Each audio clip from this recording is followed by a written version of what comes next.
नमस्कार दोस्तों, welcome to agree paradise. तो आज के वीडियो में हम लोग बात करने जा रहे हैं एनिमल हस्बेंड्री। जैसा कि आपको पता है कि मैंने बीएससी वालों के लिए एक सीरीज स्टार्ट की थी एनिमल हस्बेंड्री की, तो उसी से आज जो हमारा लेक्चर रहेगा वो कॉमन टर्मिनोलॉजी से रहेगा। ठीक है, तो जो लोग एंट्रेंस एग्ज़ाम की तैयारी करते हैं, एमएससी वगैरह की या किसी भी एग्ज़ाम की तैयारी करते हैं, तो यहाँ से नॉर्मल क्वेश्चन पूछ लिए जाते हैं। तो सबसे पहले जो हम टर्मिनोलॉजी पढ़ेंगे तो वो कैटल के बारे में, जो कैटल से जितनी भी रिलेटेड है, अर्थात काऊ की। और मैंने पिछले लेक्चर में बताया था कि जो इसकी स्पेसीज होती है काऊ की, वो बोवाइन होती है, तो ये बोवाइन में आते हैं। ठीक है, ये बात तो नॉर्मल पता ही होगी। उसके बाद में अगर मान लो कि जो गाय हैं ये अब एक झुंड बनाकर खड़ी हैं, अगर झुंड में खड़ी हैं तो उनको क्या कहेंगे? ग्रुप ऑफ एनिमल्स को क्या कहा जाता है? हर्ड कहा जाता है। ठीक है, उसके बाद में देख लेते हैं। उसके बाद में क्या है? एडल्ट मेल अगर है तो उसको बुल कहेंगे, नॉर्मल सी बात है। अगर एडल्ट फीमेल है तो उसको काऊ कहा जाता है। ये सारी चीज़ें आप अपनी नोटबुक पे नोट करते हुए साथ में चलते रहना। अब देखिए, हम काऊ के बारे में ही बात करते हैं। जैसे मान लो कि गाय बछड़े को जन्म देगी तो उस समय पे जो न्यू बॉर्न होगा तो उसको क्या कहा जाएगा? उसको काफ कहा जाएगा। ठीक है, याद रखना। अगर उसके बाद में फिर जैसे ही भाई जो बेबी होगा, जो बच्चा होगा, नवजात शिशु होगा, या तो वो मेल होगा या फीमेल होगा। अगर मान लो वो यंग मेल है तो उसको बोलेंगे बुल काफ बोला जाएगा। अगर वो फीमेल है तो यंग फीमेल है तो उसको हीपर काफ बोला जाएगा। ठीक है, ये सारी चीज़ें आपको समझ में आ गई। इसमें कुछ समझाने वाला तो है नहीं, बस आप समझते रहिएगा। इनको नोटबुक पे आप अपने नोट करते रहिएगा, जो चीज़ समझाने वाली होगी मैं समझा दूंगा। उसके बाद में क्या होता है कि जैसे मान लो कि जो बछड़ा है, ठीक है, उसको नवजात शिशु का उसका जन्म हुआ, बछड़े को फिर हम क्या करेंगे कि या तो हम उसको सांड बनाएंगे, मतलब उसको बुल बनाएंगे, या तो उसको क्या बनाएंगे? बुलक बनाएंगे, अर्थात उसको बैल बनाएंगे। बैल किस लिए हम लोग बनाते हैं? कृषि कार्य के लिए बनाते हैं। बैलगाड़ी या जोतने के लिए, मतलब खेत में हल चलाने के लिए उसका प्रयोग किया जाता है, मतलब बैलों के द्वारा चलाया जाता है इसलिए। और जो बुल होते हैं उनसे क्या हम लोग करवाते हैं? प्रजनन करवाते हैं। ठीक है, तो प्रजनन के लिए बनाया जाता है, तो वो डेयरी फार्मों पे बनाया जाता है। हालांकि आप लोगों ने गांव में अक्सर देखे होंगे सांड घूमते रहते हैं, जो बुल होते हैं। खेत में जाइएगा, इस समय तो गेहूं का सीजन चल रहा है, खूब खेत चर जाते हैं, तो वो बड़ा अग्रेसिव होते हैं, मतलब मारने दौड़ पड़ते हैं। लेकिन वहीं पे जो गाय होती हैं बहुत सीधी होती हैं। तो जो कैस्ट्रेटेड मेल होगा उसको क्या बोला जाता है? बुलक बोला जाता है या स्टीयर बोला जाता है। ये सिंपल सी बात है, आपको पता ही है। उसके बाद में जो स्टेलाइज फीमेल होगी, अभी हम बताएंगे कैस्ट्रेटेड क्या होता है, स्टेलाइज क्या होता है। स्टेलाइज्ड फीमेल होती है उसको बोला जाता है स्पेड। ठीक है, क्या बोला जाता है? स्पेड बोला जाता है।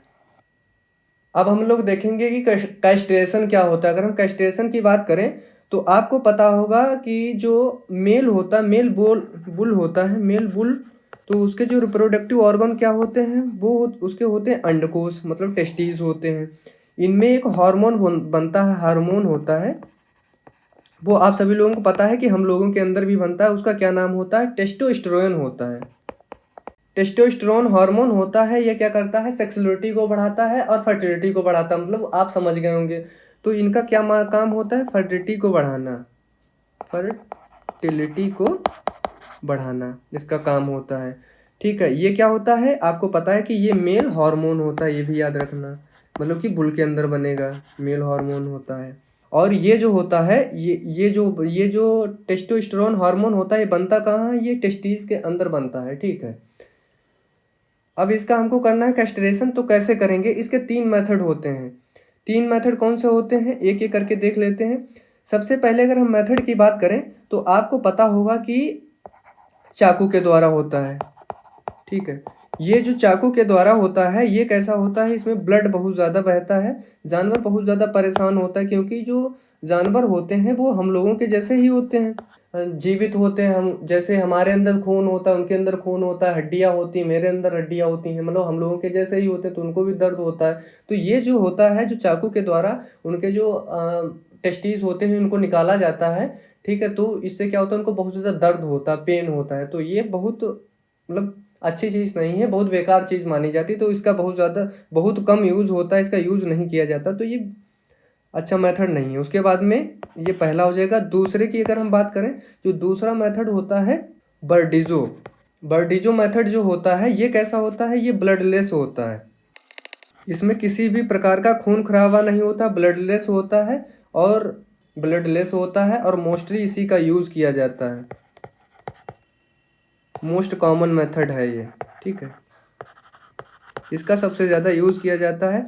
इसमें होता क्या है, आप लोग इमेज में देखिएगा, ये जो बना होता है बॉडी जो होता है, इसको क्या करते हैं, इसके अंडकोश को इसके बीच में फंसा देते हैं। फिर उसके बाद में ऐसे करके ऐसे ऊपर को खींच देंगे, दोनों दोनों इनके जो हत्थे होते हैं उनको पकड़ के ऐसे खींच देंगे। और जो अंडकोश होते हैं यहाँ पर देखिएगा, जो इसके जो टेस्टीज होते हैं यहाँ पे नसें आई होती हैं। ये जो नसें होती हैं इनसे क्या होता है, ब्लड वगैरह आता रहता है। तो यहाँ पे क्या होता है, स्पर्म बनते हैं ना, इसके अंदर टेस्टिस के अंदर स्पर्म बनते हैं। तो जब ब्लड इसके अंदर आएगा और क्या नाम, मतलब उसको एनर्जी मिलेगी, यहाँ पे सर्कुलेशन होगा तो स्पर्म बनेगा। और अगर हम इन्हीं नसों को क्या करते हैं, इनको ब्लॉक कर दें, ठीक है, इनका कनेक्शन है वो टेस्टिस से तोड़ दें, तो यहाँ पे ये तोड़ दिया जाता है। इस तोड़ने की वजह से क्या होता है, यहाँ पे मेल हार्मोन जो होता है टेस्टोस्टेरोन वो नहीं बन पाता है।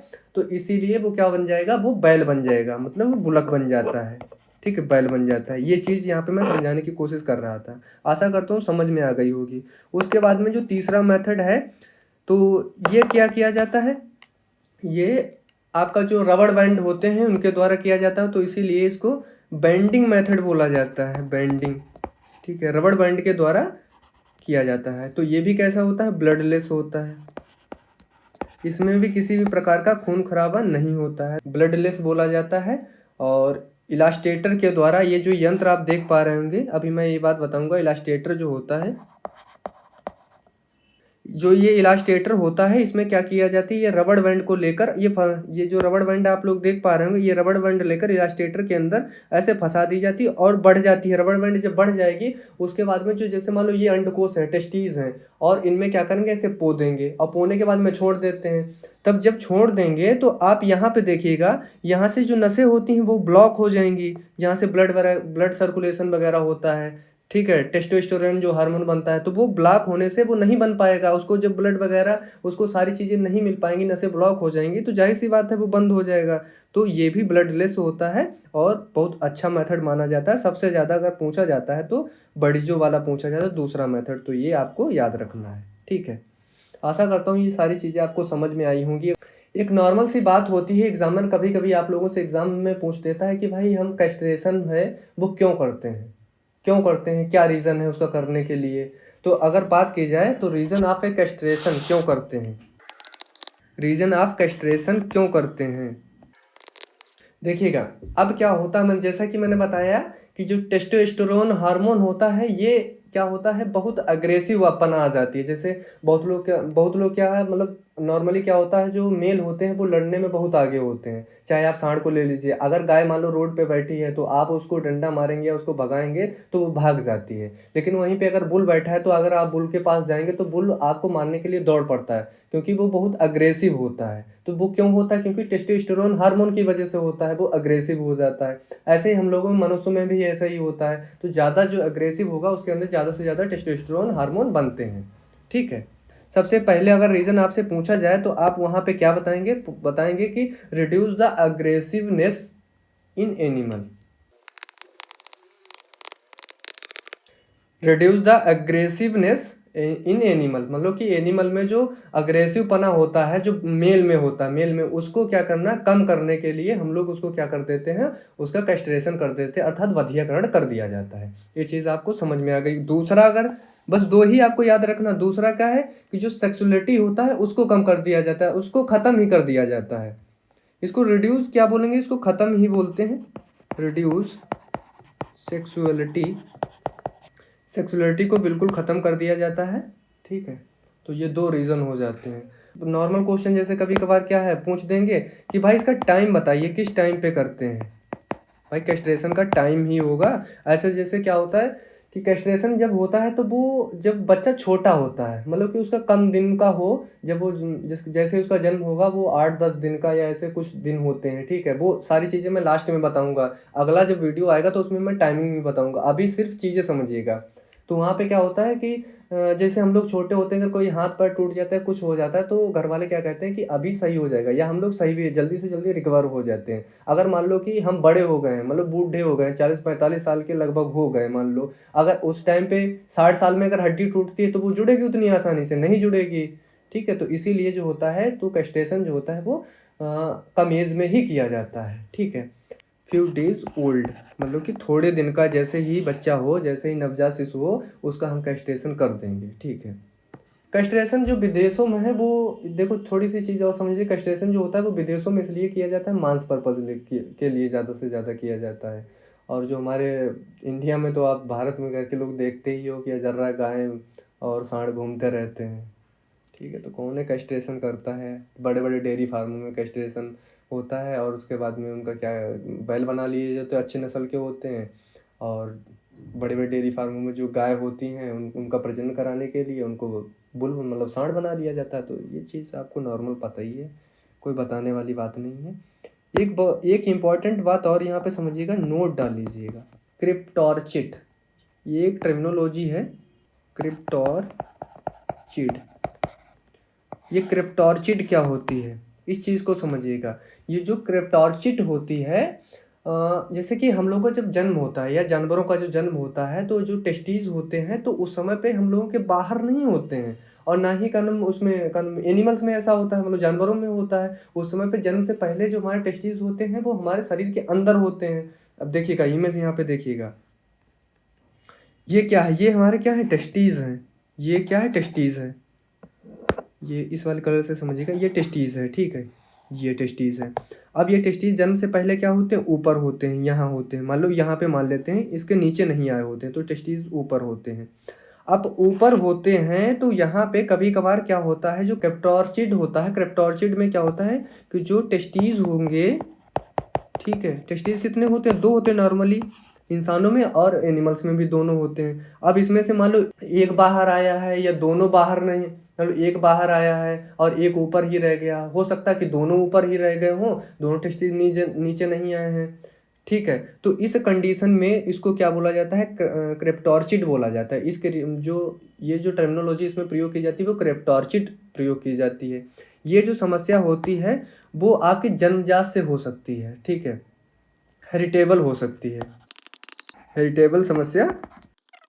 जैसे कि मान लो कि आपके पिता में था और उसके बाद में आप में भी हो गई, आपके बाद में आपके लड़के में भी हो गई, तो ये ऐसे चलती रहती है। ठीक है। तो हेरिटेबल समस्या ये होती है। अब ये जो जो टेस्टीज होते हैं, तो टेस्टीज होते किसके अंदर होते हैं, स्कोर्टम में होते हैं। अब स्कोर्टम क्या हो, देखो ये बाहर वाला जो है इसको स्कोर्टम बोला जाता है। देखो ये दूसरा कलर लेते हैं, ये जो होता है ये टेस्टीज है, ये जो लेयर बनी हुई है ये टेस्टीज की है, और इसके जो बाहर वाली लेयर है इसको स्कोर्टम बोला जाता है। टेस्टीज का स्कोर्टम में ना आना क्या बोला जाता है, क्रिप्टॉर्चिड बोला जाता है। मतलब टेस्टीज का स्कोर्टम में ना आना क्रिप्टॉर्चिड बोला जाता है। इस क्रिया को क्या बोलते हैं, क्रिप्टॉर्चिड बोला जाता है। ठीक है। इसमें क्या होता हो सकता है एक टेस्टीज आ जाए, हो सकता है दोनों एक ना आए, और हो सकता है दोनों ऊपर रह जाए। ठीक है, स्क्रोटम में ना आए। ये इंसानों में भी होता है और जानवरों में भी होता है। ठीक है। फिर उसके बाद में हम लोग समझेंगे स्टरलाइज्ड लाइज्ड फीमेल। स्टरलाइजेशन किया जाता है फीमेल में, वो कैसे किया जाता है, वो क्या चीज़ होती है, वो समझ लेते हैं। अगर हम स्टरलाइज्ड फीमेल की बात करें तो आपको पता है रिप्रोडक्टिव ऑर्गन मिल्क फीमेल के अंदर क्या होता है, फीमेल के अंदर ओवरी होती है, सिंपल सी पता बात है। अब ये जो ओवरी होती है, ओवरी में बनते हैं हार्मोन, मेन दो हार्मोन बनते हैं, मेन दो सोर्स होते हैं। अब वो कौन कौन से होते हैं, एक तो आपका होता है इस्ट्रोजन, इस्ट्रोजन, दूसरा होता है प्रोजेस्ट्रॉन, प्रोजेस्ट्रॉन और इस्ट्रोजन होता है। अब देखिएगा, अब जो इस्ट्रोजन प्रोजेस्ट्रॉन होते हैं, इन्हीं के कम ज़्यादा होने से, ये जो दोनों हार्मोन होते हैं इन्हीं की कम ज़्यादा होने से स्ट्रेस साइकिल चलती है फीमेल के अंदर। जो फीमेल हमारी होगी, मादा काऊ होगी, उसके अंदर साइकिल चलेगी, स्ट्रेस साइकिल चलेगी। ठीक है। तो इन्हीं के कम ज़्यादा होने से स्ट्रेस साइकिल किस में चलती है, फीमेल के अंदर चलती है, फीमेल काऊ के अंदर। तो इसको ऐसा लिख लो, स्ट्रेस साइकिल चलेगी फीमेल के अंदर। ठीक है। फिर सिंपल सा क्वेश्चन आपसे पूछ लिया जाता है कि स्ट्रेस साइकिल जो फीमेल के अंदर चलती है वो कितने दिन की चलती है, तो 21 दिन की चलती है। ठीक। अब काऊ में 21 दिन की चलती है, अब बकरी में कुछ और होगा, घोड़े में कुछ और होगा, सुअर में कुछ और होगा। ठीक है। ये सारी चीज़ें आपको जैसे जैसे टर्मिनोलॉजी आगे की पढ़ाते रहेंगे तो वो वहाँ पे हम बता देंगे। तो काऊ में कितनी होती है, 21 दिन की होती है। ठीक है। अब जब 21 दिन की जो इसकी जो साइकिल चलती है, तो इसमें बनते हैं स्ट्रेस साइकिल के दौरान 21 दिन में बनते हैं ओवुलेशन बनते हैं। ओवुलेशन से क्या क्या बनते हैं, ईग बनते हैं, ठीक है, ईग बनते हैं। तो ये सारी चीज़ें तो आपको समझ में आ गई कि ओवुलेशन से क्या बनते हैं, निकलेंगे ईग, ठीक है। तो स्ट्रेस साइकिल कितने दिन की होती है, 21 दिन की होती है। एवोल्यूशन उसके बाद में होता है 21 दिन के बाद में, फिर बन जाते हैं ईग। ये चीज़ आपको समझ में आ गई है, क्योंकि रिप्रोडक्टिव ऑर्गन फीमेल के अंदर ओवरी होती है। ये आपको पता है कि ओवरी के बारे में ये सारी चीज़ें, एस्ट्रोजन और जो प्रोजेस्टेरॉन हार्मोन बनते हैं, इनसे स्ट्रेस साइकिल चलती है। स्ट्रेस साइकिल 21 दिन की चलती है और ओवुलेशन होता है, ओवुलेशन से ईग बनकर तैयार हो जाते हैं। ये क्रिया क्या होता है, स्टलाइज्ड फीमेल में होती है, समझते रहे ना। अब होता क्या है, अब हम जो फीमेल होती है इनके अंदर, क्योंकि इनके अंदर मीनोपॉज नहीं होता है। जो काऊ हमारे जो एनिमल्स होते हैं इनमें मीनोपॉज नहीं होता है, और जो मनुष्य होते हैं उनमें मीनोपॉज होता है। अब मीनोपॉज होता क्या है, ये चीज़ समझिएगा, यहाँ पे समझिएगा। अब मीनोपॉज समझा देते हैं। अगर हम मीनोपॉज की बात करें तो जो मीनोपॉज होता है इसके अंदर जो स्ट्रेस साइकिल होती है वो बंद हो जाती है। क्या हो जाती है, स्ट्रेस साइकिल बंद हो जाती है। और ये होता किस में है, ये ज़्यादातर ह्यूमन में होता है। ह्यूमन में ही होता है, जानवर में नहीं होता है। ह्यूमन, और ह्यूमन में किस में होगा, फीमेल में होगा, ठीक है, फीमेल में होगा। और ये कितने दिन की जो स्ट्रेस साइकिल होती है फीमेल के अंदर, कितने दिन की होती है, 28 से 30 दिन की जो मेंस्ट्रुएशन साइकिल चलती है। ये 2-3 दिन जो होते हैं वो कम ज़्यादा चलते रहते हैं। मेंस्ट्रुएशन साइकिल, जो मेंस्ट्रुएशन साइकिल चलती है वो 28 से 30 दिन की होती है फीमेल के अंदर। हाँ, लेकिन मेंस्ट्रुएशन जो साइकिल होती है वो फीमेल में कब तक चलती है, किस एज तक चलती है, तो ये भी पता होना चाहिए, 40 से 45, ठीक है। ये मैं जानकारी के लिए आप लिए बता रहा हूँ कि जो 40 से 45 ईयर तक क्या चलेंगी, इनकी साइकिल चलती है, सिंपल सी बात है। अच्छा, मीनोपॉज के 40 के 45 दिन बाद क्या होता है, इनकी जो मेंस्ट्रुएशन साइकिल होती है फीमेल के अंदर बंद हो जाती है। लेकिन जो मनुष्य होते हैं, ठीक है, मेल होते हैं, हम लोग जैसे मेल, तो मेल में क्या होता है, मेल में स्पर्म पूरी ज़िंदगी बनते रहते हैं। अगर आदमी कोई 100 साल तक जीता है तो उसमें 100 साल तक उसमें स्पर्म बनते रहते हैं। तो ऐसे याद रखना कि जो मेल मेल होगा, जो मनुष्य होगा, उसके अंदर स्पर्म जो होते हैं, स्पर्म प्रोडक्शन जो होता है, जब तक वो जीवित रहेगा, तक जीवित रहेगा तब तक बनते रहेंगे। हाँ, तो हम लोग क्या बात कर रहे थे कि स्ट्राइस फीमेल, अब आपको समझ में आ गई कि जो इनकी स्ट्रेस साइकिल होती है वो किस तरीके से फीमेल में चलती है।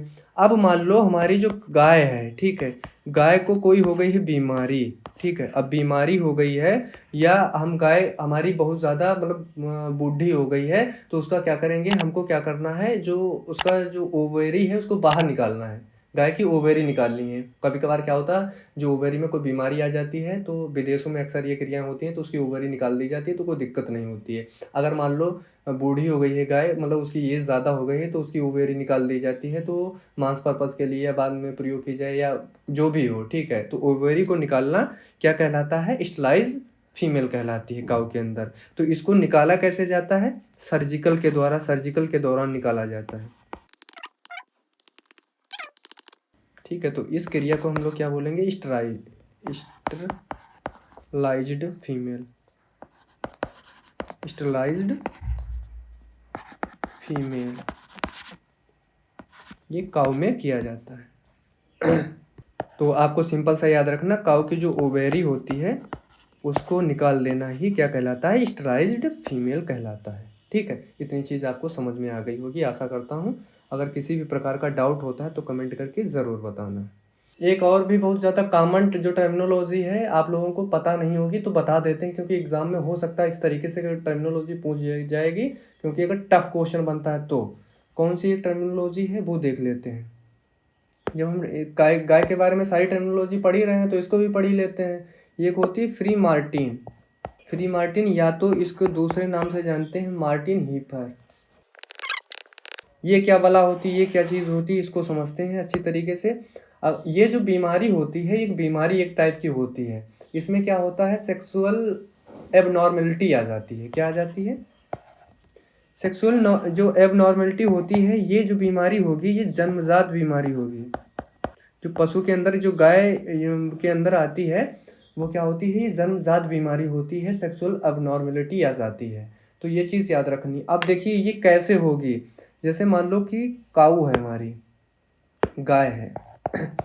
अब ये जो गाय है, अब गाय में क्या होते हैं, ट्विंस, अगर ये मान लो कि ट्विंस को दे रही है जन्म, समझते रहे ना। अब ट्विंस को जन्म दे रही है, अब इसमें से जो ट्विंस हैं एक मान लो मेल है, ठीक है, मेल को दे रही है, और एक वही ट्विंस क्या है, फीमेल है। हालांकि अगर देखा जाए तो मनुष्य में ऐसा नहीं होता। मनुष्य में अगर मान लो कि ट्विंस हो रहे हैं, अगर किसी को ट्विंस हुए हैं किसी औरत को, तो वो क्या होंगे, या तो लड़के लड़की ही होंगे, अब लड़की लड़की ही होंगे, या तो लड़के लड़के ही होंगे। कभी ये नहीं हो सकता कि एक लड़का हो और एक लड़की हो, ऐसा कभी नहीं होता है मनुष्य के अंदर। लेकिन जो गाय होती है, हमारे जो जानवर होते हैं, इनके अंदर देखा गया कि कभी क्या होता है कि फीमेल जन्म एक फीमेल जन्म देती है और एक मेल जन्म देती है, ठीक है।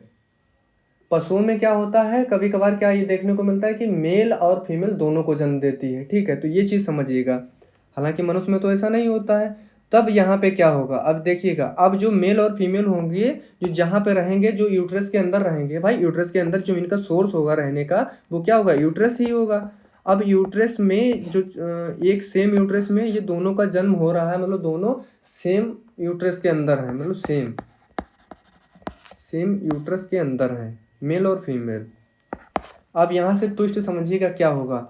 अब मान लो मेल है, मेल कौन होगा, बुल होगा, सिंपल सी बात है। अब बुल होगा तो इसके अंदर हार्मोन बनेगा, मेल हार्मोन बनेगा, वही टेस्टोस्टेरोन बनेंगे, मेल हार्मोन बनेगा, मेल हार्मोन बनेगा। अब ये जो मेल हार्मोन होगा वो क्या करेगा, फीमेल फीमेल के ऊपर डालेगा अपना प्रभाव, इफेक्ट डालेगा, प्रभाव डालेगा। देखो अब होता क्या है, मेल हार्मोन के आगे फीमेल हार्मोन प्रभाव नहीं अपना कर पाता है, ये दब जाता है, फीमेल हार्मोन दब जाएगा।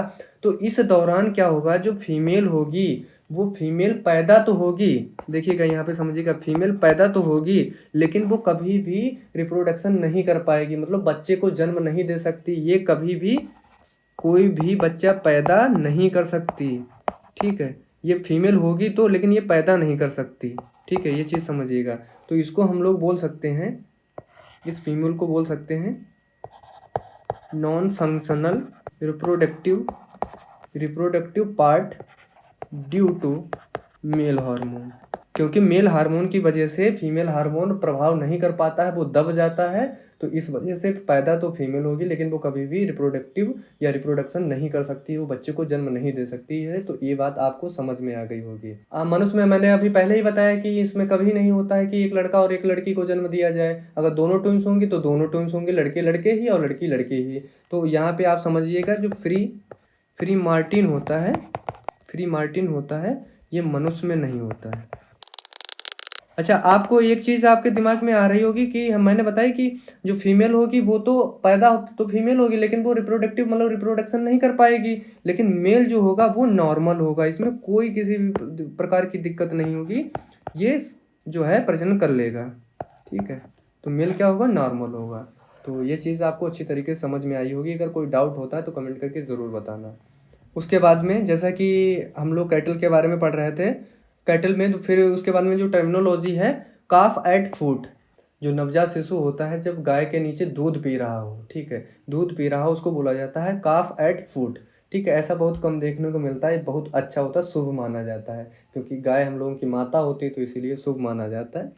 तो इसको बोलते हैं female with its of spring, ठीक है। तो काफ एट फूड बोला जाता है, तो ये याद रखना। उसके बाद में आता है एक्ट ऑफ ए पास्ट्रूशन, इसको बोला जाता है, इस क्रिया को काल्विंग बोला जाता है।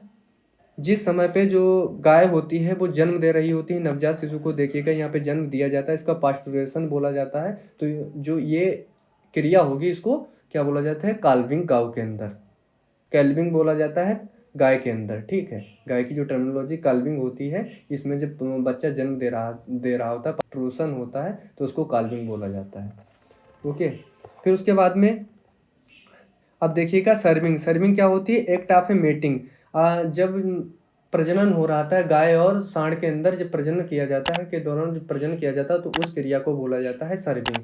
तो ये सारी चीज़ें आपको समझ में आ गई होंगी। उसके बाद में अभी जो टर्मिनोलॉजी आपकी भैंस की बची हुई है, बकरी की, भेड़ की, ठीक है, घोड़ा, सुअर, ये सारी मैं कंप्लीट करवा दूंगा। फिर उसके बाद में इनका एज किस क्राइटेरिया पे, कौन सी एज मानी, जैसे मान लो यंग फीमेल है तो वो कौन सी एज में होगी, यंग मेल है या न्यूबॉर्न बेबी है तो कैस्ट्रेशन किस एज में करना चाहिए, क्या होता है, ये सारी चीज़ें मैं धीरे धीरे बताऊंगा। अभी अगर किसी को किसी प्रकार का डाउट होता है तो कमेंट करके ज़रूर बताना। Thank you for watching.